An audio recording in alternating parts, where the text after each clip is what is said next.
Assalamualaikum warahmatullahi wabarakatuh. Pagi anak-anak, kembali lagi bersama Ibu Dinda di sini. Pagi hari ini kita akan belajar tentang akidah akhlak bab 5 tentang akhlak tercela.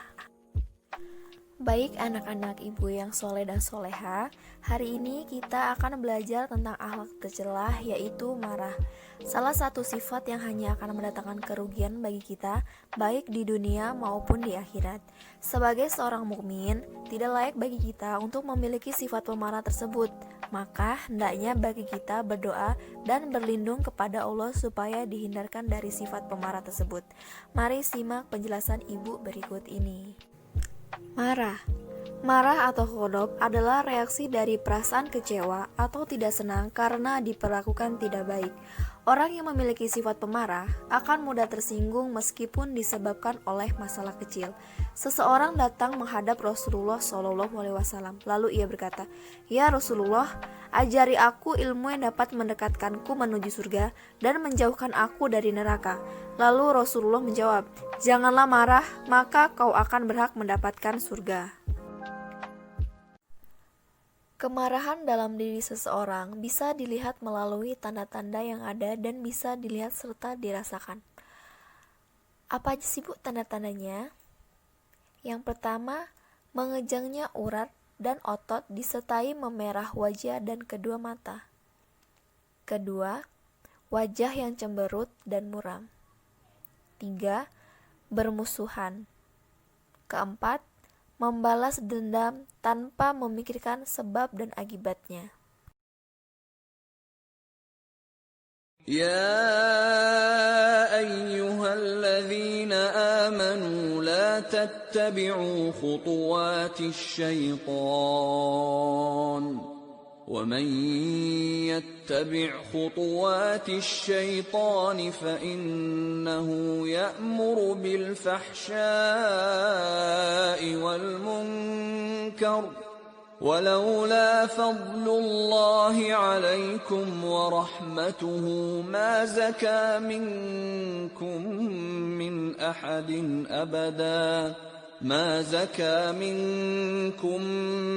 أحد أبدا ولكن الله يزكي من يشاء والله سميع عليم. Artinya, wahai orang-orang yang beriman, janganlah kamu mengikuti langkah-langkah setan.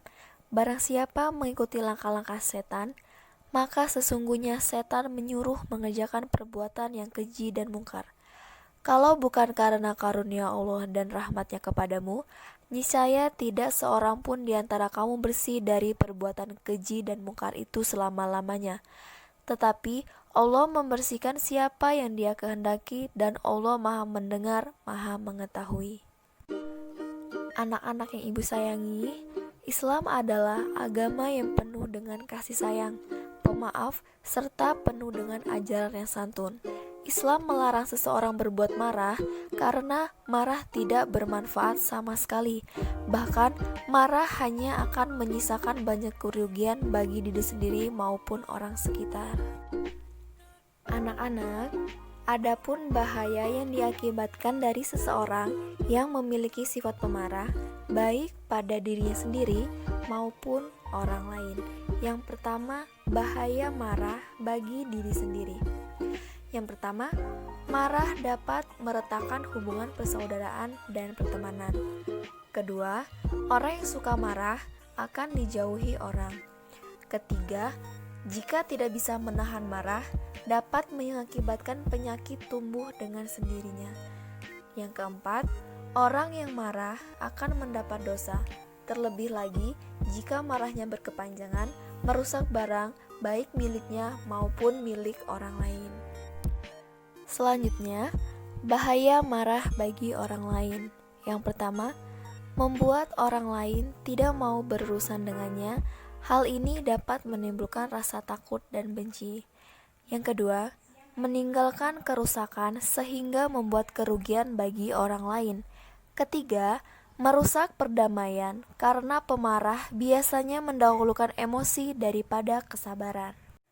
Nah, anak-anak, Setelah kita mempelajari dan memahami akibat dari sikap marah, maka kita harus menjauhinya dan berusaha dengan sekuat tenaga agar tidak mudah marah.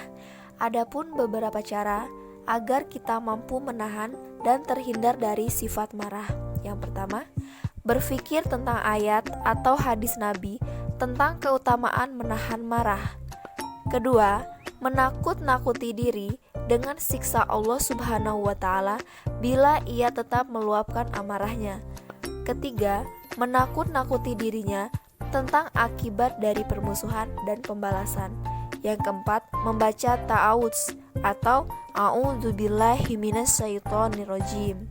Kelima, merubah posisi saat marah. Bila berdiri, duduklah. Bila engkau duduk, tidurlah miring.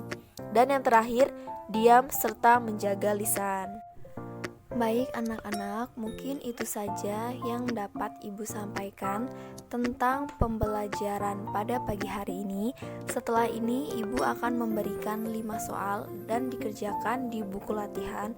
Tulis nama lengkap, mata pelajaran hari ini, dan tanggal hari ini. Lalu difoto dan dikirimkan ke Ibu via personal chat atau chat ke pribadi ke Ibu. Mungkin itu saja yang dapat Ibu sampaikan. Lebih dan kurangnya Ibu minta maaf. Kepada Allah Ibu mohon ampun. Wassalamualaikum.